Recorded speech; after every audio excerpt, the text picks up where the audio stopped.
Hello guys, today we'll have a look at the LG G3 in 2026. The design is actually quite nice for a 2014 device. We have a 5.5-inch 1440p IPS LCD screen in 16:9 aspect ratio, just like nearly every phone made before 2017. The resolution is overkill for this size, in my opinion.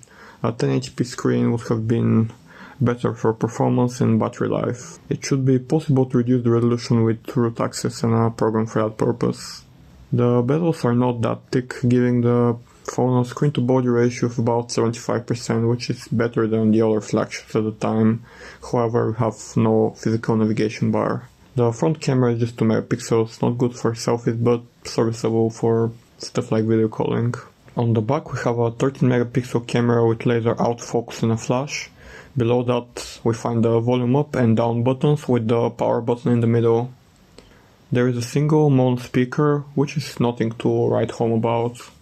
On the bottom we have the usual micro USB port for this era and a 3.5 jack. On the top there is an IR blaster that can be used to control stuff as a remote. Build quality is not particularly good on this model. This is generally the case with most phones before 2016 or so. Frame is plastic, back is removable, also plastic. Unsurprisingly, the phone is quite light at 149 grams, despite the big 5.5-inch screen. Due to the plastic structure and because of that it feels a bit fragile.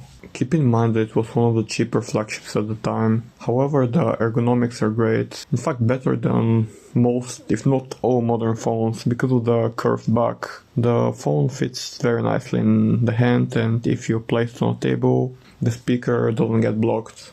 Moving on to the software side of things, the highest official version of Android for this phone is 6 Marshmallow. However, in my case, I have upgraded it as much as possible to Lineage OS Android 11 with microG instead of GApps for maximum performance.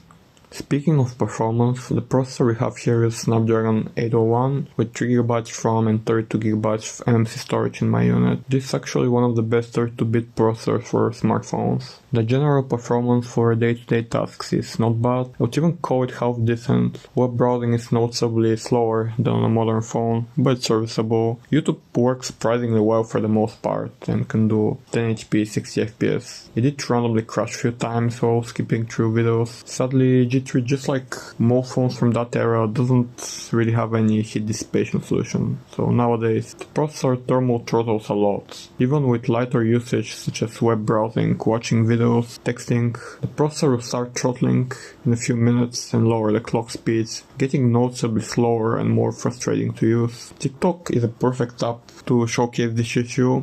When the CPU runs at its full speed, the app is sluggish but mostly usable. However, when it starts throttling it becomes a laggy mess. It tends to crash too. It's way more noticeable in games. The throttling occurs way faster there. This phone was designed with Android KitKat and 2014 apps in mind, and back in the day the processor wouldn't get pushed enough to throttle that much.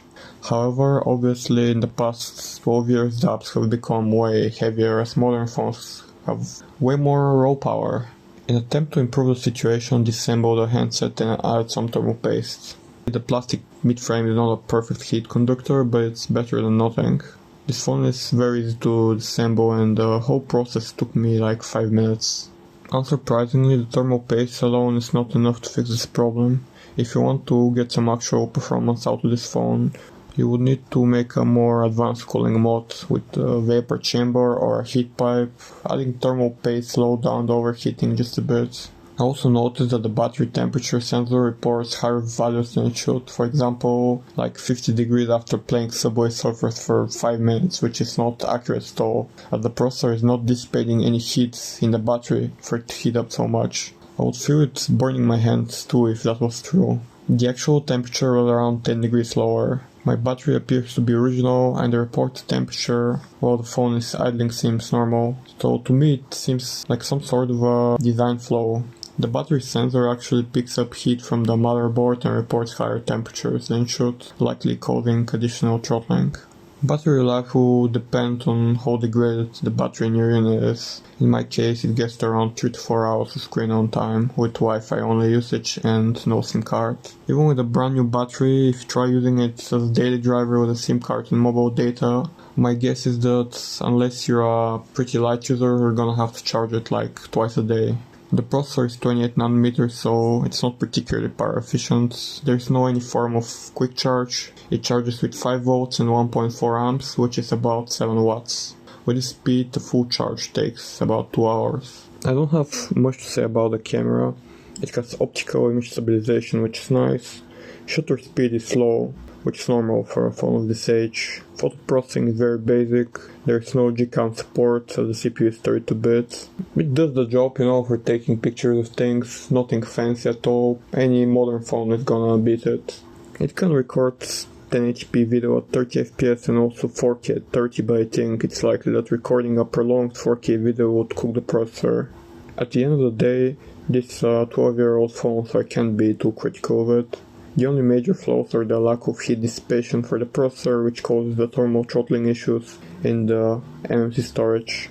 I wouldn't really recommend any old phone with an MMC for a daily driver, as it's a bit of a gamble how degraded the storage would be, which can reduce performance further and can even cause the whole phone to fail at some point. Newer devices that use UFS storage have way longer lifespan and way faster storage performance.